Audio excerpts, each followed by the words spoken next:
The Two Towers is an excellent book, as we all know, and it is the second book in the Lord of the Rings trilogy. I've talked about the first one, The Fellowship of the Ring, but The Two Towers is really where things start to get spicy. This is where we have some of the battle scenes like Helm's Deep, and this is where Frodo and Sam get closer and closer to Mordor and have some of the escalating moments like Shelob's Lair. So let's get into my review of it and what I think of it. So I think to start, we got to start with friendship again here. Like the first half of the book three technically, is really outlining how Aragorn, Gimli, and Legolas are searching for Merry and Pippin, and like this is seems like kind of the heart of a lot of the ideas of friendship in the whole series for me. I've always kind of associated those three searching for Merry and Pippin as like this impenetrable bond of friendship. So they're searching for Merry and Pippin, and even though they like don't actually succeed, Merry and Pippin kind of get away on their own.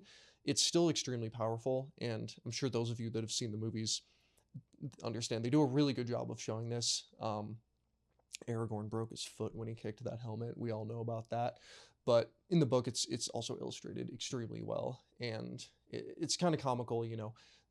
The Aragorn, Gimli, and Legolas see Merry and Pippin in Isengard, and they're just smoking their pipe weed, eating food, and they are, you know, happy-go-lucky. But I think the fact that they were willing to make that choice, Aragorn had the choice between helping Frodo and helping his captured friends. He knew that Frodo had a dangerous road, but trusted that he could take care of it. But he knew that Merry and Pippin were like in the middle of danger and they needed help. So first is friendship, as always with the Lord of the Rings. It's huge here.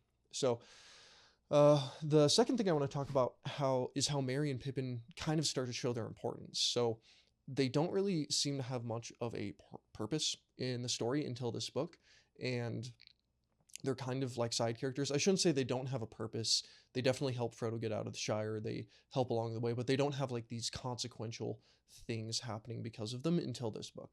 So when Merry and Pippin get into Fangorn Forest, they find Treebeard, and they pretty much rouse the Ents to wake up and get together and take out Isengard, which is such a huge blow. And it's like so sudden and so strong. Like Isengard is built up and up and up and up and up, and Saruman is like this huge bad villain, like second only to Sauron. And then almost immediately the trees just take his ass out, and it's like, oh my gosh, like that's crazy. And Tolkien's point here being Merry and Pippin are these small, seemingly insignificant people in Middle Earth. They're hobbits. That's kind of the whole theme of it. You know, the smallest among us can have the greatest of effects. And this is just one instance of that where Merry and Pippin are almost like goofy characters at times, yet they're able to be the first movers in the process that actually brings Saruman down. So that's a really, really good illustration of one of Tolkien's biggest plot points of the smallest among us can do great things. And that means all of us can do great things. So definitely good to heed that. So next, scenery. I love the scenery of these books. It just never fails to add to the story. So in the Fellowship, we have beautiful hills, the Barrow Downs, the Shire, Rivendell. It just makes you feel warm and cozy inside. Not so much in this book. We still have some of it. Rohan is very beautiful, but it's Rohan's beauty is almost like Eowyn. It's very fair and beautiful and, you know, gorgeous, but it's hard, it's cold. It's a beauty that's maybe out of its time a little bit. It's something that is not as warm and fuzzy on the inside, if you will. And you get that. And then you also get Frodo and Sam going to Mordor, and that's just dark, dark, dark. But you also get Ithilien, which I really like, because Ithilien is like this shadow of a past beauty of Gondor. And Tolkien does a great job of showing that. And the Ithilien chapters are great because it almost is like brings back that warmth from the Fellowship, if only briefly and if only like a shadow of it, which I think is a good kind of lead into the Return of the King, where it's like that's all dark until the end, of course. Well, the end also has the Scouring of the Shire, which isn't very pleasant either until the end maybe. But I like the scenery here. It takes a bit of a darker turn with some elements of beauty, even if it's forlorn beauty or colder beauty or beauty that's not as warm and fuzzy on the inside, I guess is what I'm trying to say. So kind of back to Ithilien, we have one of my favorite characters in this book come out as well. We have Faramir. Faramir is really, really amazing. So Boromir and Faramir are kind of opposed in a lot of ways in these books. Boromir is very tempted by the ring, like out of the gate. He's not of the high blood that Denethor and Faramir are, so he's in some ways a lesser man. Even though Denethor prefers Boromir to Faramir, it's, crazy family dynamic. But I really, really like Faramir because he has this sense of,